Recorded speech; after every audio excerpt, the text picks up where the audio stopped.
কেতিয়া আহিলে ৰাণী মই খন্তেক সময়ৰ আগতেই আহিলো পুত্ৰৰ প্ৰতি থকা তোমাৰ স্নেহ দেখি মই আজি সঁচাকৈয়ে আনন্দিত হয় মহাৰাজ পিছে আজি আমাৰ জন্মপুষ্টি চাবৰ বাবে গৰ্গাচাৰ্যমুনিক নিমন্ত্ৰণ কৰা হৈছিল নহয় হৈছিল ৰাণী তুমি ঠিকেই কৈছা গুৰুদেৱ ইতিমধ্যে আহিবৰ সময় হৈছে তুমি তেখেতৰ আদৰ আপ্যায়নৰ ব্যৱস্থা কৰা মই খন্তেক আগবাঢ়ি চাওঁ হ'ব বাৰু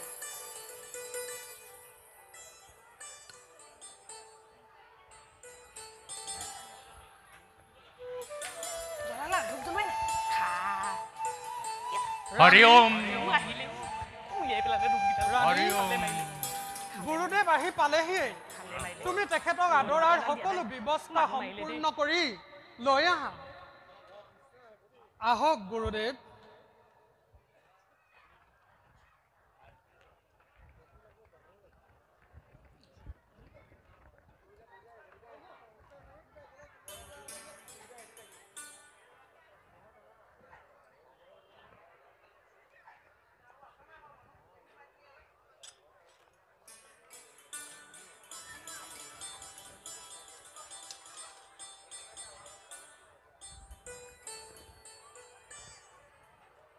গুৰুদেৱ আমাৰ সেৱা গ্ৰহণ কৰক আপোনাৰ আগমনে আজি কৃতাৰ্থ কৰিলে মোক জীৱ জীৱ চিৰঞ্জীৱ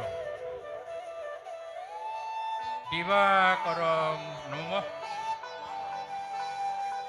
শতভগ্নী লক্ষ্মীৰ সদা লাভং দিনে দিনে গোপৰাজ আপোনাৰে জয় হওক আহক আহক গুৰুদেৱ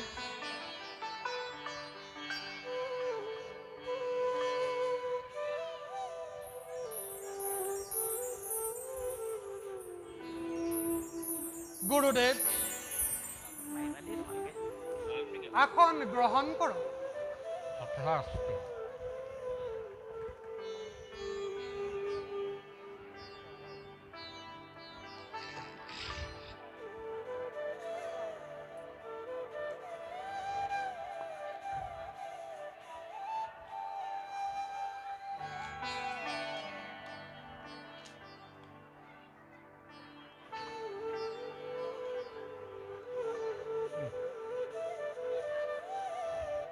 গুৰুদেৱ ভালদৰে গণি পিটি চাই কওকচোন আমাৰ বাছাৰ ভৱিষ্যত কেনে হ'ব কি নাম ৰাখিলে ভাল হ'ব যি নামেৰে সি জগত বিখ্যাত হ'ব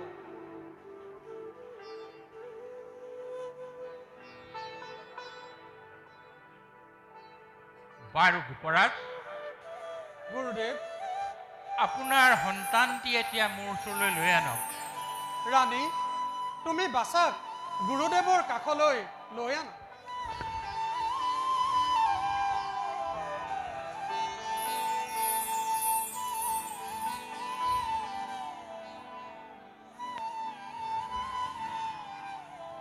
গুৰুদেৱ এয়াই আমাৰ সন্তান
পাহৰি গৈছো ন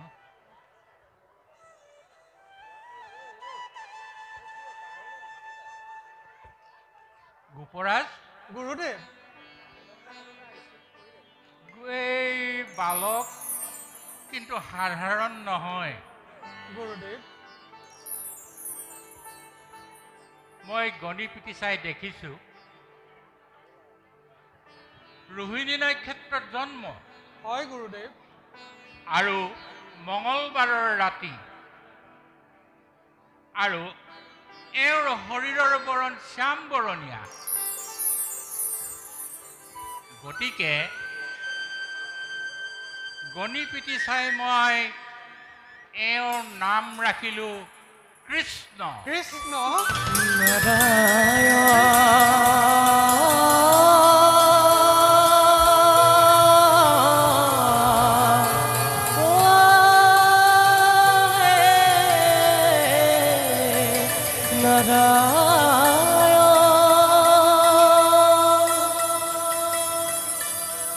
তোমালোক সঁচাকৈয়ে বৰ ভাগ্যৱান গোপৰাজ। গুৰুদেৱ। তোমালোক বৰ ভাগ্যৱান। কিন্তু গোপৰাজ, গুৰুদেৱ। এটা অতি গোপন কথা আছে। কওকচোন গুৰুদেৱ, কি আছে এনে গোপন বাৰ্তা? মই সকলোখিনি গণি পিটি চাই দেখিলোঁ হয় গুৰুদেৱ। এই বালকৰ সকলোবিলাক আচৰণ বৰ আচৰিত আৰু অদ্ভুত।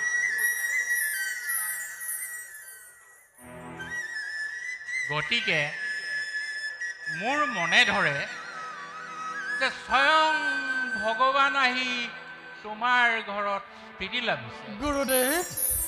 তোমালোক সঁচাকৈয়ে বৰ ভাগ্যৱান, বৰ ভাগ্যৱান।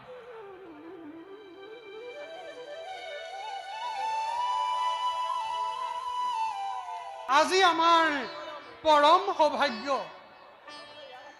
আমাৰ বাছাৰ জন্মৰ লগে লগে এই সমগ্ৰ গকুল বৃন্দাবন আনন্দত মুখৰিত হৈ পৰিছে আৰু ফলে ফুলে জাতিষ্কাৰ হৈ পৰিছে। হয় গোপৰাজ, সকলো ভগৱানৰে লীলা। গোপৰাজ, ৰাণী, আজি বাছাৰ জন্মৰ উপলক্ষে গকুলৰ গোপ গোপীসকলকো নিমন্ত্ৰণ কৰা হৈছিল নহয়? হৈছিল ৰাণী, তুমি ঠিকেই কৈছা। গোপীসকল ইতিমধ্যে আহিবৰ সময় হৈছে। তুমি তেখেতলোকৰ আপ্যায়নৰ ব্যৱস্থা কৰাগৈ, মই খন্তেক আগবাঢ়ি চাওঁ।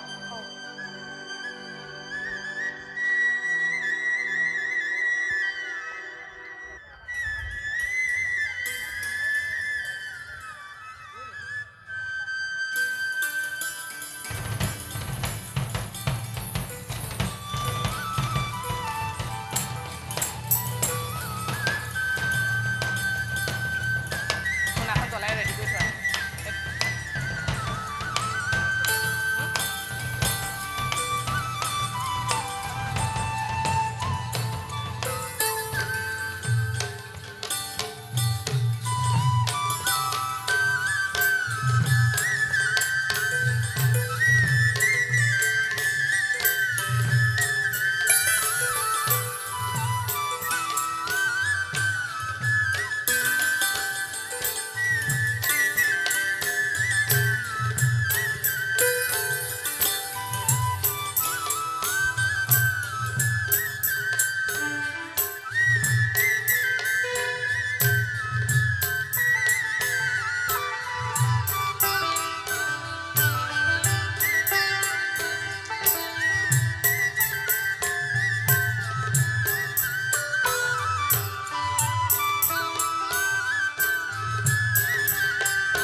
চৰাই গোপিনী মিলি জুৰি মংগল গায় সখী হে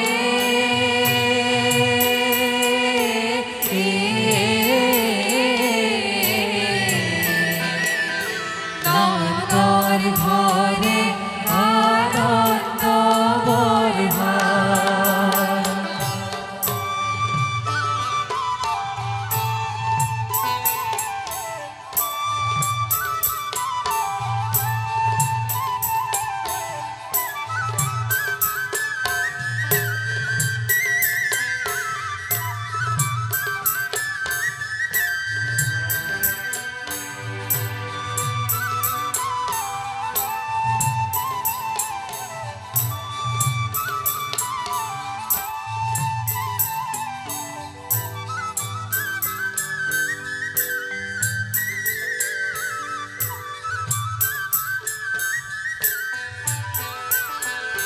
মণিময় মন্দিৰ ৰুণু জুনু ৰুলে ৰূপে মদন মোহে মাধৱ বোলে মণিময় মন্দিৰ ৰুণু জুনু ৰুলে ৰূপে মদন মোহে মাধৱ বোলে তাৰো যত দিবু যত নাই সখী হে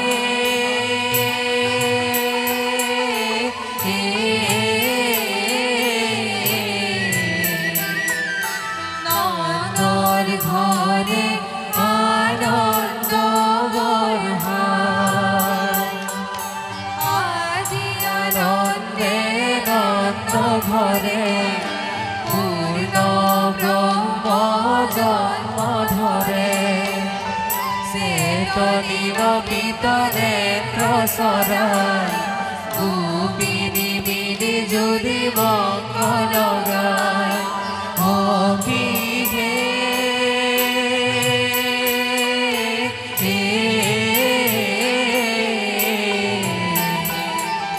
নন্দৰ ঘৰে আনন্দ বৰভাৰ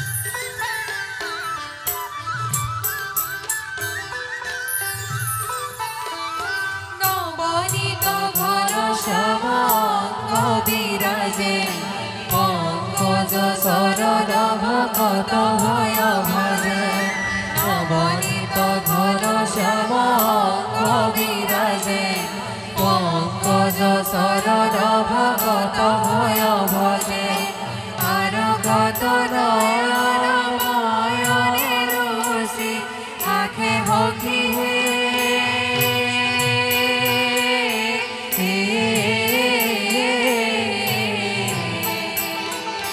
নন্দৰ ঘৰে আনন্দ বৰভাৰ আজি আনন্দে নন্দ ঘৰে পূৰ্ণ ব্ৰহ্ম জন্ম ধৰে চেতনিব পিতনেত্ৰ চৰাই গোপিনী মিলি জুৰি মংগল গায় সখী হে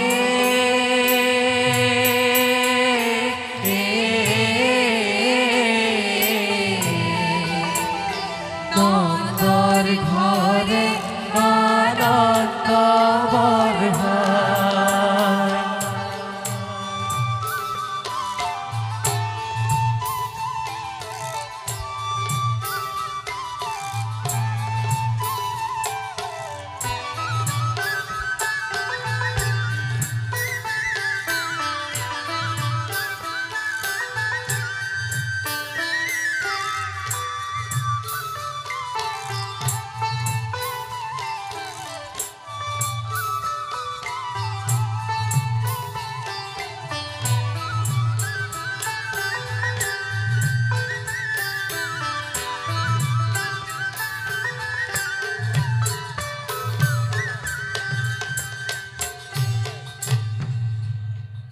ৰাণী কোৰাছ তুমি গোপীসকলৰ বাবে খোৱা বোৱাৰ ব্যৱস্থা ভিতৰতেই কৰাগৈ হয় কোৰাছ আহা আহা ভিতৰলৈ আহা আহা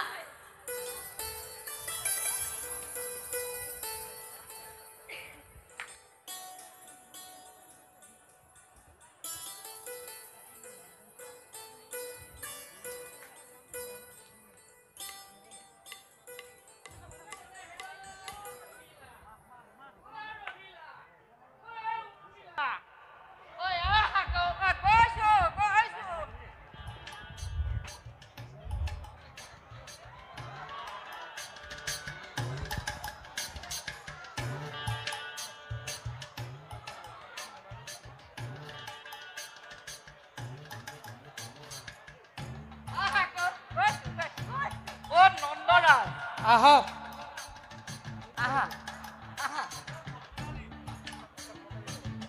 আহক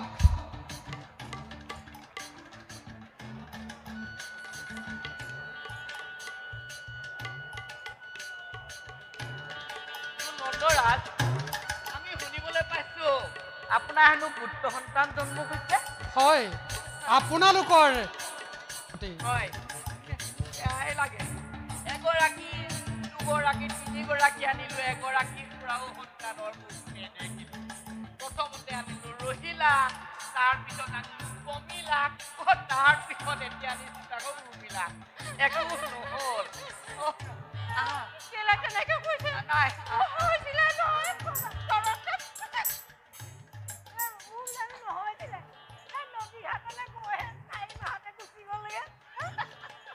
কথা কৈছে শুনা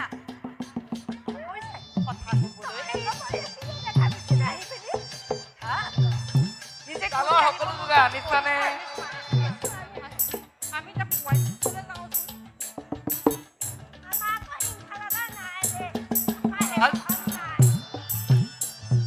মই আপোনালোকক এটা উপহাৰ আনিছো হয় ইয়াতেই থৈ দিয়ক ভাল কৰা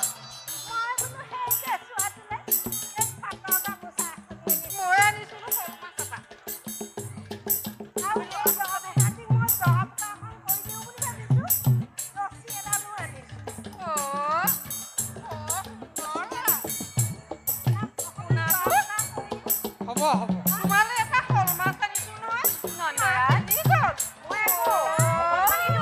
একো অনাই নহয় বুঢ়াকালৰ ল'ৰা মানে কি কি কৰিব লাগে তাৰে আলেখ ল'বলৈ আহিছিলো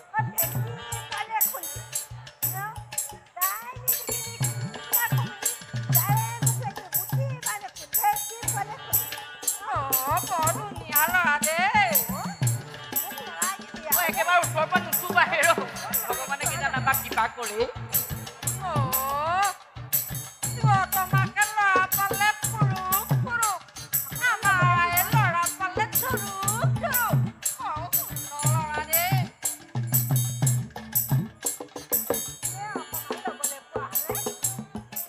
বাৰু ৰাণীয়ে আপোনালোকৰ সকলোৰে বাবে খোৱা বোৱাৰ ব্যৱস্থা ভিতৰতেই কৰিছে আপোনালোকে ভিতৰলৈ যাওক ভাল বাৰু দুগৰাকী খাবলৈ আমাক নিমন্ত্ৰণ জনাইছে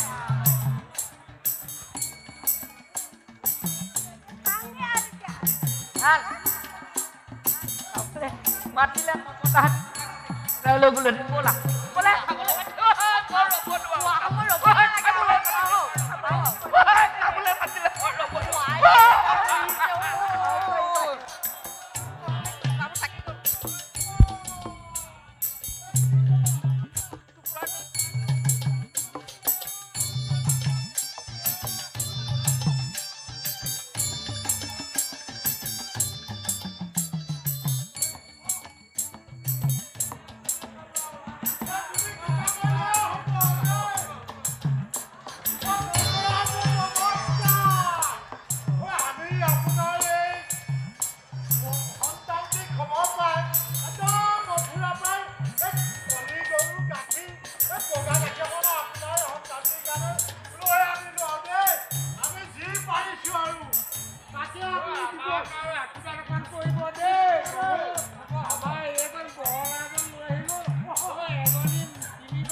কিন্তু আজিলৈকে ধৰি পোৱা নাই এইবাৰ চিন্তা কৰিছো আপোনাৰ আশীৰ্বাদ আৰু পালে যেনে তেনে এজনী বুঢ়া কালত সন্তানেদি হ'লে ভগৱানে নিশ্চয় কৃপা কৰিব। আচ্ছা আমি ভাতকেইখন ভিতৰতে থৈ আহোঁগৈ নি বাৰু? যাওক ভিতৰতে থৈ আহক আৰু ৰাণীয়ে আপোনালোকৰ সকলোৰে বাবে খোৱা বোৱাৰ সুব্যৱস্থা কৰিব। আমি ভিতৰৰ পৰা কৃষ্ণ কৃষ্ণ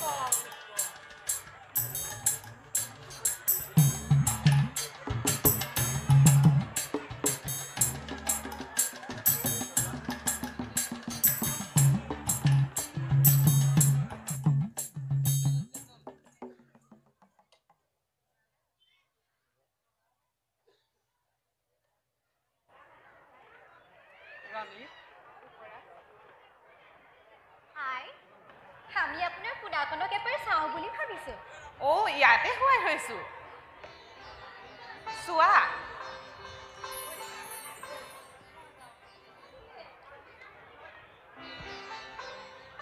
এয়াই মোৰ সন্তান। চোৱা আই পুনাকণক এবাৰ ল'ব পাৰিমনে? পাৰিবা, কিয় নোৱাৰিবা?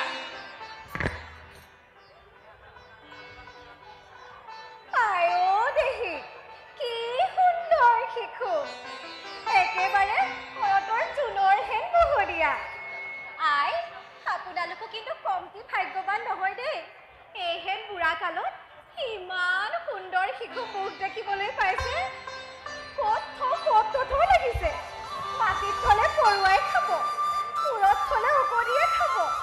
আই দেহি আমাৰ বুঢ়ে কি হ'ল জানো, এটা চকুকেইটা তেলেকা, এটা মুখখন ভেচেঙা। আই আপোনালোক সঁচাকৈ বৰ ভাগ্যৱান। তোমালোকৰো যে কথা আৰু দেই।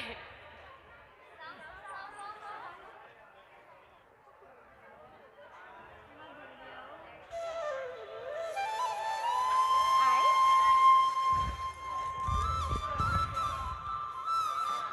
গোপৰাজ, কোৱা।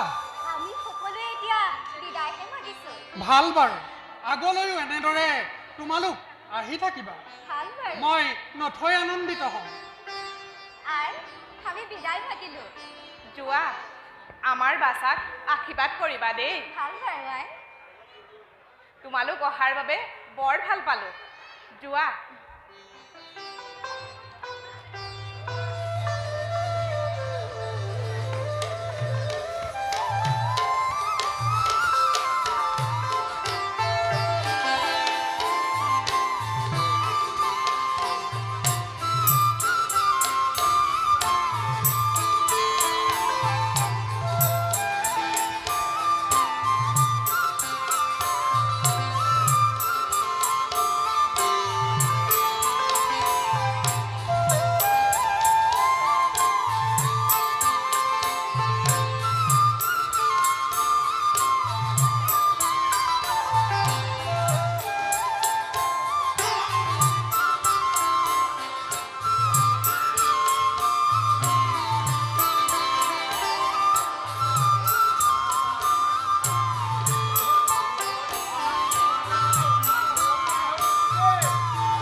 কিবা ব্যৱস্থা আছে নি বাৰু? আমাৰ হ'লে আৰু কি কবা আৰু বান্ধৱে কিবা এটা কৰা আৰু দেই। এই বুঢ়া কালত কিবা দি পালে আমাৰো সন্তোষ হম আৰু। তুমি বিয়াই পতা নাই দেখোন। মই তাকেতো কৈছো, তোমাৰ মহাৰাজৰ ভৰিটো ধৰিছো, তোমাকো কৈছো কিবা এটা আৰু কৰি দিয়া আৰু। তোমাৰ ব্যৱস্থা এটা কৰি দিছো। আমাৰ পদুমে তোমাক যিখন তেজ খালে সেইজনৰ কথা নকবা। সেইজনে গোটেই মথুৰাখনত এই লতি গতি কৰি ফুৰিছে। লতি গতিটো কৰি ঘটিছে ঘটি ঘটি কৰিছে তোমাকনো কৰিব নালাগিছিলে তাকেতো তোমাৰতো একেবাৰে সখা একেবাৰে মোৰ ঘৰৰ কাষতে তুমি তাৰ ছাতিও ধৰিছিলা কিন্তু তোমাৰ ছাতি ধৰা সখাটোক এনে কৰিব নালাগে নহয় মহাৰাজ এইবাৰ তোমাৰ কিবা ব্যৱস্থা মই মন্ত্ৰ কৰি হলেও কৰি দিম তুমি চিন্তা কৰিব নালাগে সেইকাৰণে টোপোলাটিৰ মহাৰাজক যিমান দিলে খাব নোৱাৰি এইটো আমাৰ কমিলা লৈছা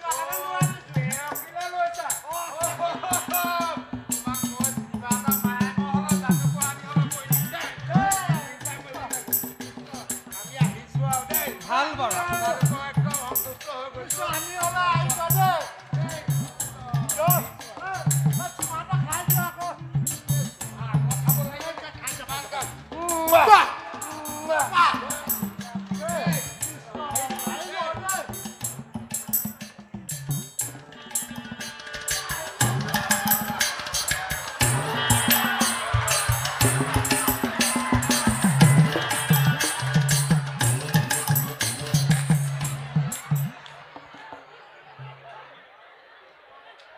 ৰাণী চাওঁতে চাওঁতে সন্ধ্যা প্ৰায় সমাগত তুমি বাছাক ইয়াতে শুৱাই থৈ সন্ধিয়াৰ আৰতিৰ সুব্যৱস্থা কৰা মই মথুৰাত কৰ দি আহোঁগৈ